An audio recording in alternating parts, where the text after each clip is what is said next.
A suitcase. Heavy. Waterlogged. Adrift in the vastness of Chesapeake Bay. To the unsuspecting fisherman who spotted it, it seemed like just another piece of debris, something lost and forgotten. But inside was something no one could forget. A discovery so disturbing, so unnatural, that it would send shockwaves across New Jersey and beyond. The contents? Dismembered human remains. Neatly packed. Carefully hidden. Someone had gone to great lengths to make sure this person disappeared. But there was one problem. Whoever did this wasn't careful enough. The body inside belonged to a man. A husband. A father. A businessman from New Jersey. Jamal Harris was missing, but not in the way his wife had claimed. Monique Harris. A respected nurse. A loving mother. A woman everyone described as kind, caring, and capable of something like this. But behind the quiet smiles and soft words, there was something no one saw coming. What police didn't know yet was that this was never a random act. This wasn't an accident. And this wasn't a crime of passion. No. This was a plan. A calculated, methodical plan. One that started long before Jamal Harris ever set foot inside that suitcase. A gun purchase. A forged prescription. A well-rehearsed alibi. Every step carefully executed. Every detail designed to leave no trace. But no plan is perfect. And when the pieces began to fall apart, the truth unraveled in ways no one expected. What began as a missing persons case became something far darker. A tangled web of betrayal, deceit, and secrets buried beneath years of lies. But the question remained, how did Monique Harris, a woman with no known history of violence, orchestrate one of the most disturbing crimes in New Jersey's history? And more importantly, why? To understand how it all ended, we have to go back to the beginning. To a time when Monique Harris wasn't a suspect. When she was just a wife, a mother, a woman living what seemed like a normal life.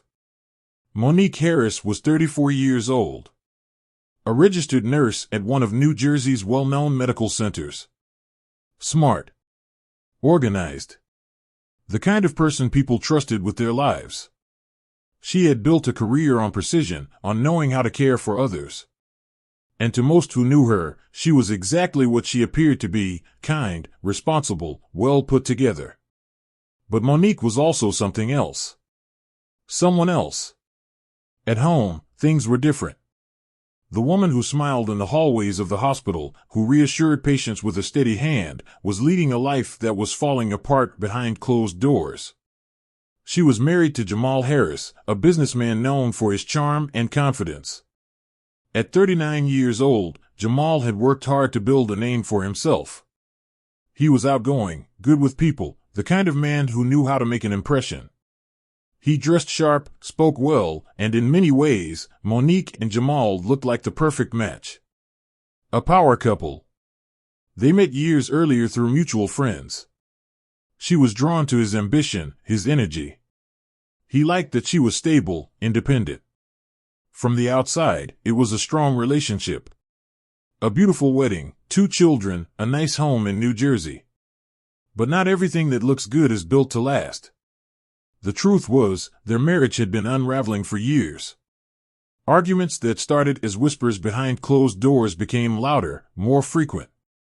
Money became a problem. So did trust. Jamal's business had its ups and downs.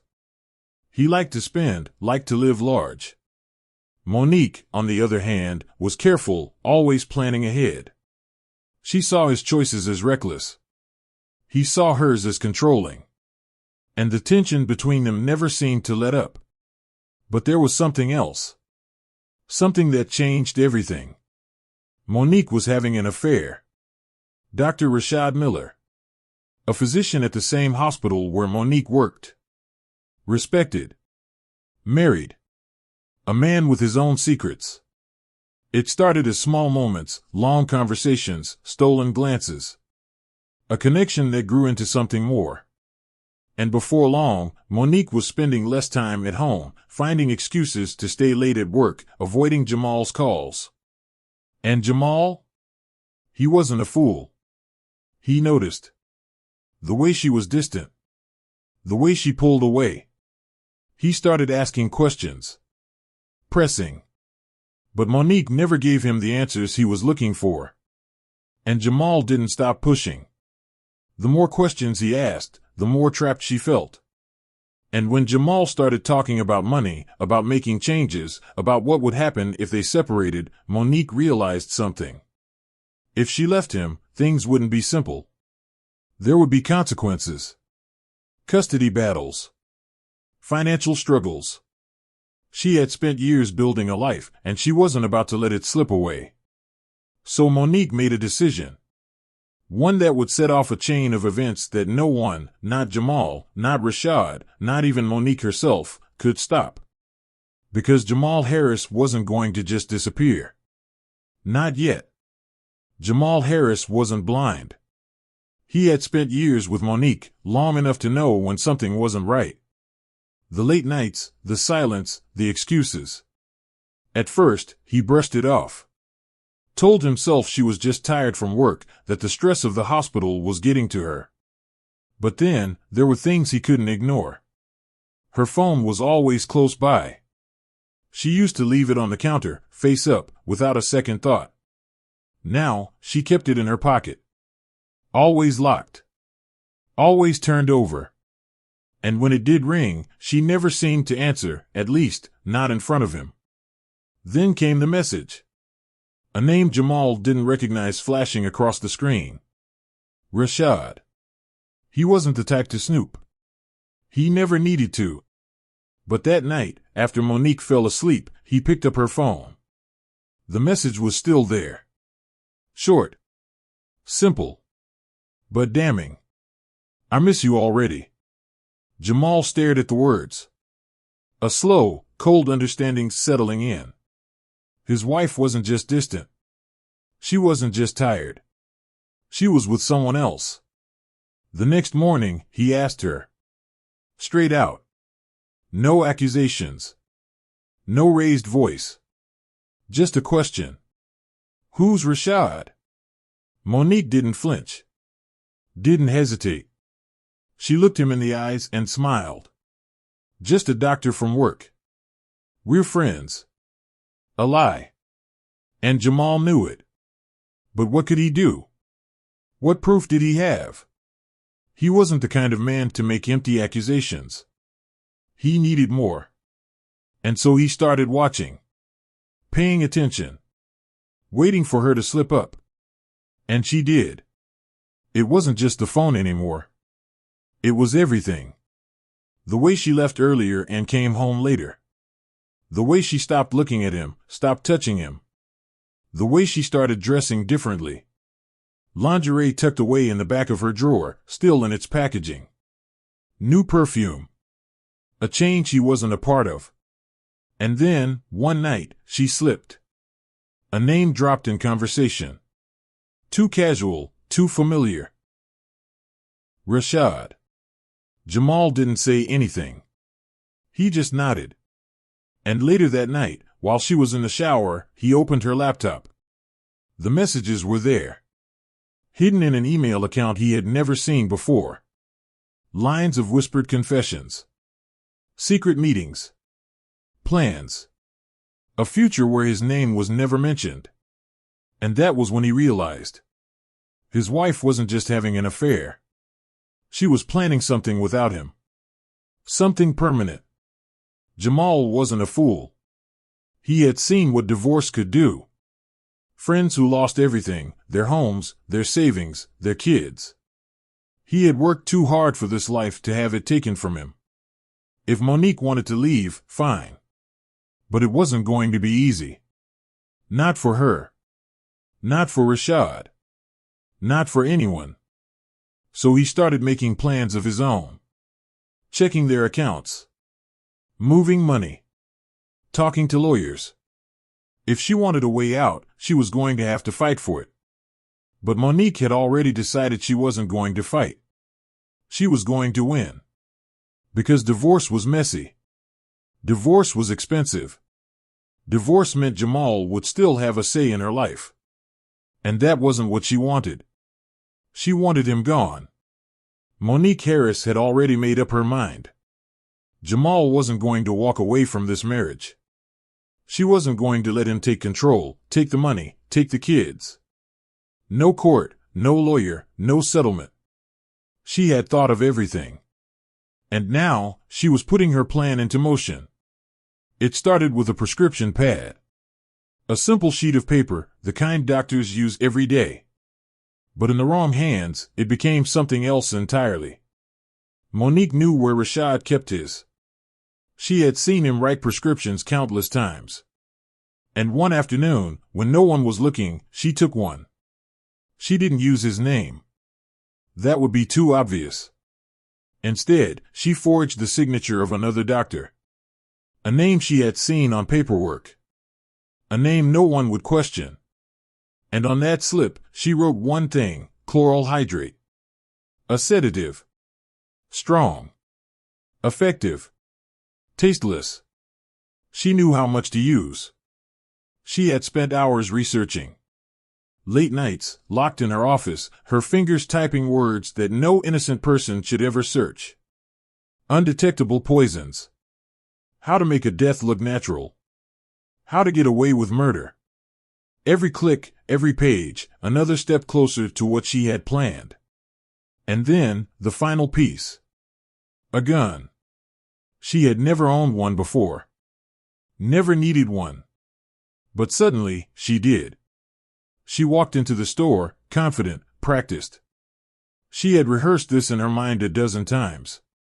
When the clerk asked why she wanted it, her answer was simple. Protection. He nodded, filled out the paperwork. And just like that, she had what she needed. A .38 caliber revolver. Small. Easy to conceal. A gun that wouldn't leave shell casings behind. She didn't hesitate. Didn't second guess. She was ready.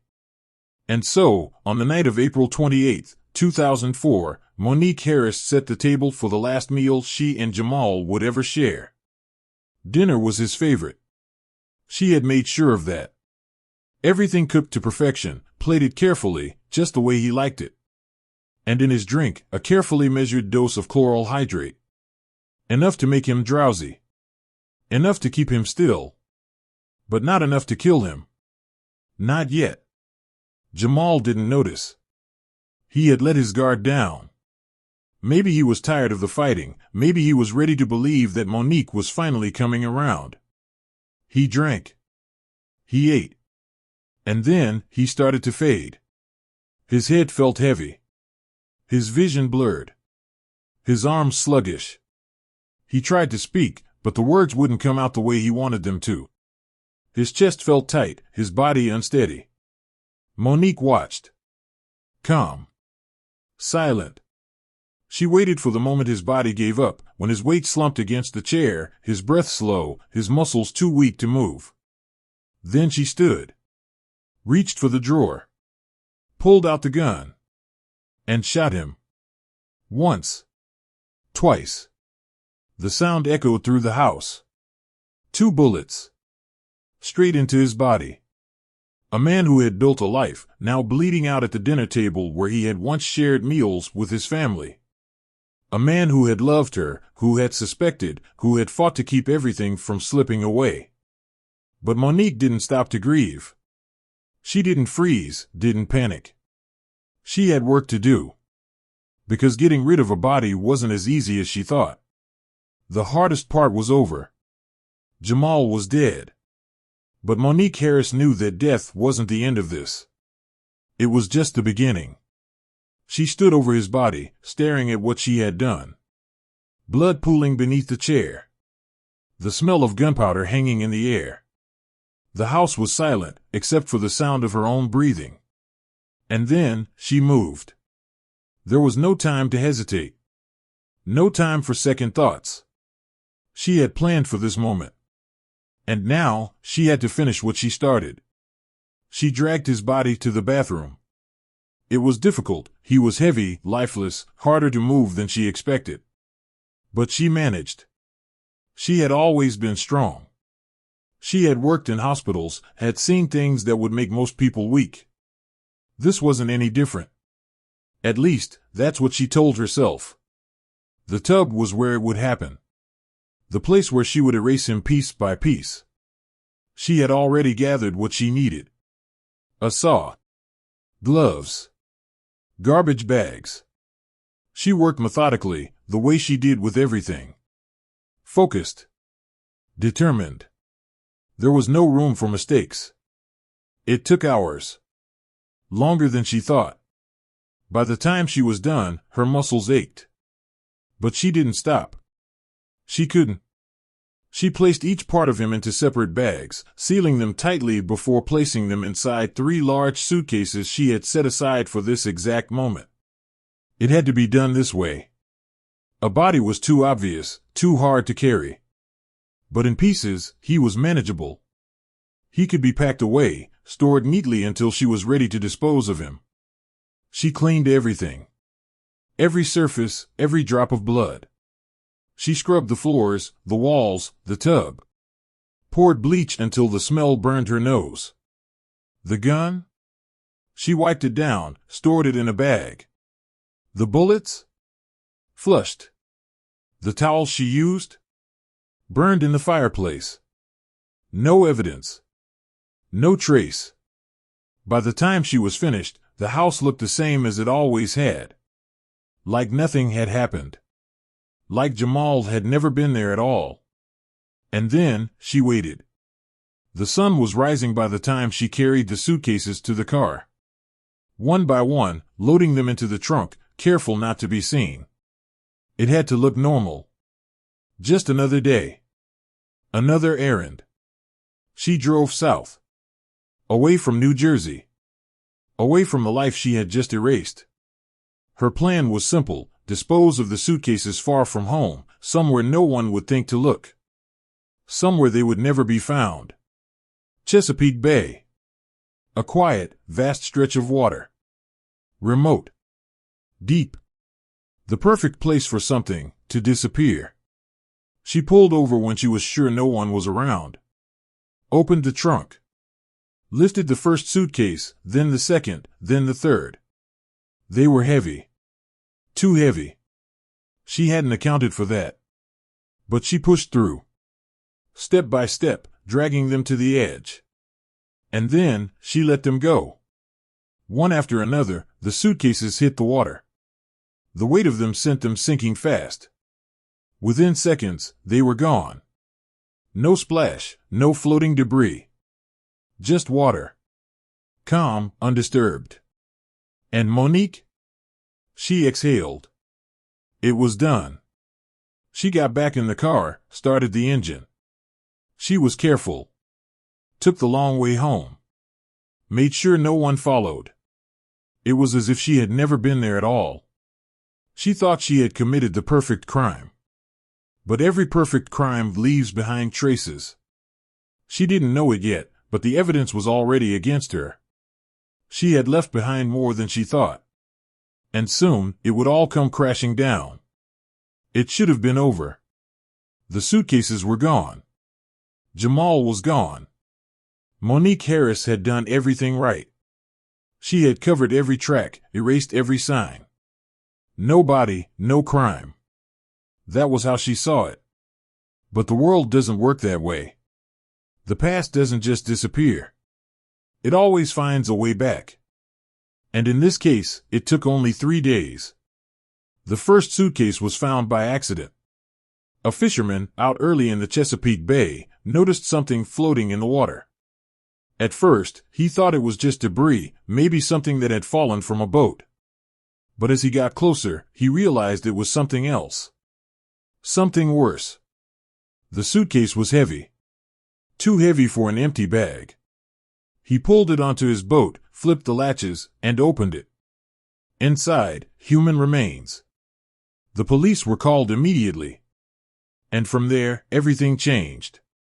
Over the next few days, 2 more suitcases surfaced. Each one carrying another piece of the mystery. By the time forensic investigators pieced together what they had found, one thing was clear: this wasn't an accident. This was murder. The body was identified quickly. Jamal Harris had been missing for days. His friends had noticed. His colleagues had noticed. And most importantly, Monique had noticed. She had played the role of the concerned wife well, calling his phone, pretending to worry. But now, the worry was real. Because the moment police confirmed that the remains belonged to Jamal, the investigation turned toward the one person who should have known exactly where he was: his wife. Detectives came to her home. They knocked on her door. They asked questions. Where was Jamal? When was the last time she saw him? Who would want to hurt him? Monique had rehearsed this. She didn't panic. She told them he had left, that he had been acting distant, that maybe, just maybe, he had gotten involved in something dangerous. But the detectives weren't convinced. Something felt off. Something about her answers didn't line up. And then, the evidence started piling up. Forensics teams went through the suitcases, carefully collecting everything they could. They examined the plastic bags used to wrap the body. The material, the pattern, the branding. And then, they compared it to the trash bags in Monique's home. A match. Identical. The same manufacturer, the same product line. They had come from the same roll. Next, they tested the bullets found in Jamal's body. The .38 caliber rounds. They compared them against firearm records. They traced them back to a recent gun purchase. A gun bought by Monique Harris. She had tried to wipe the transaction from memory. But the paperwork was still there. A clear, undeniable connection. The kind that no one could explain away. And then there was the trip. Easy Pass records showed that Monique's car had been tracked heading south, and the exact direction of Chesapeake Bay, around the time Jamal disappeared. When detectives asked her about it, she denied it. Said she had been home. But the records didn't lie. Her car had been on the road. And once the detectives knew that, they started looking deeper. Monique was running out of places to hide. And the worst part? She wasn't the only one who knew what she had been doing. Because someone else had been watching. Someone else had been a part of this story the whole time, even if they hadn't realized it. Dr. Rashad Miller. When detectives found out about Monique's affair, they knew they had another piece of the puzzle. A motive. A reason for why a woman with no history of violence would suddenly become a killer. Rashad was questioned. Brought in, sat down, asked the kind of questions no man wants to answer. How long had you been seeing Monique? Did you know she wanted to leave her husband? Did you ever talk about what would happen if Jamal wasn't around anymore? Rashad denied everything. He admitted to the affair, but nothing else. Said he had no idea what Monique had planned. That he had never told her to do anything. That he never thought she was capable of something like this. But the messages said otherwise.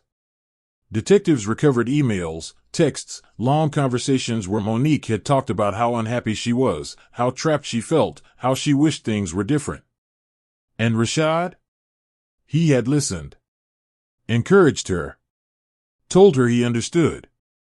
That one day, they would be together. That all she had to do was find a way out. And Monique had taken those words to heart. The walls were closing in. The pieces were coming together. And Monique was running out of time. Monique Harris had spent weeks thinking she had gotten away with it. But the truth was closing in. The police had the evidence. The forensic matches, the gun purchase, the Easy Pass records. There was nowhere left to run. And then, one evening, there was a knock at her door. When she opened it, she saw them. Detectives. Officers. Standing there, waiting. Monique Harris, you're under arrest for the murder of Jamal Harris. She didn't fight. She didn't scream. She let them cuff her, let them lead her to the patrol car. Neighbors watched from their windows, whispers spreading. A nurse. A mother. A murderer. At the station, she refused to talk. She asked for a lawyer. She sat in silence as they read her the charges. First-degree murder. Tampering with evidence. Illegal disposal of a body. The weight of it all pressing down on her. But Monique wasn't ready to break. She had a story. And she was ready to tell it. When the trial began, the courtroom was packed. Reporters, cameras, people who had known Monique and Jamal, people who had only heard about the case in the news. Everyone wanted to see how it would unfold. The prosecution laid out their case first. It was simple. Motive. Opportunity. Execution. The affair with Rashad Miller. The gun purchase. The forged prescription for chloral hydrate. The forensic evidence linking her to the crime. The trash bags, the bullets, the toll records. Piece by piece, they built the picture of a woman who had planned every detail. The prosecutor stood before the jury, pointing to the screen behind him. A picture of Jamal. His last known photo, smiling. And then, the next slide. The suitcases. The ones found floating in the bay. She didn't just kill him, he told them. She erased him. Piece by piece. Then, it was the defense's turn. Monique sat quietly as her lawyer took the floor. They didn't deny the affair. They didn't deny that she had bought the gun. But they had their own story to tell. According to Monique, Jamal had been abusive. Controlling. She said she had tried to leave, but he wouldn't let her. That night, she claimed, he had attacked her. She said she had no choice. That she had acted in self-defense. I was afraid for my life, she told the jury. I never meant for any of this to happen. But the prosecution was ready for that. They brought in witnesses, Jamal's co-workers, his friends, even his family. No one had ever seen any signs of abuse. No hospital records. No police reports. Just Monique's word. And then, there were the text messages. The ones where she told Rashad Miller she wanted Jamal out of her life. The ones where she talked about starting fresh. The ones where she hinted that she had a plan. Day after day, the evidence stacked against her. The jury listened. Took notes. Watched her as she sat there, expression blank, hands folded neatly in her lap. And then, the moment came. The deliberation lasted just a few hours. By the time the jury returned, the room was silent. Everyone watching. Waiting. The judge asked the foreman for the verdict. The foreman stood, cleared his throat, and read the words that would decide Monique's fate. Guilty. First-degree murder. Monique didn't react. Not at first.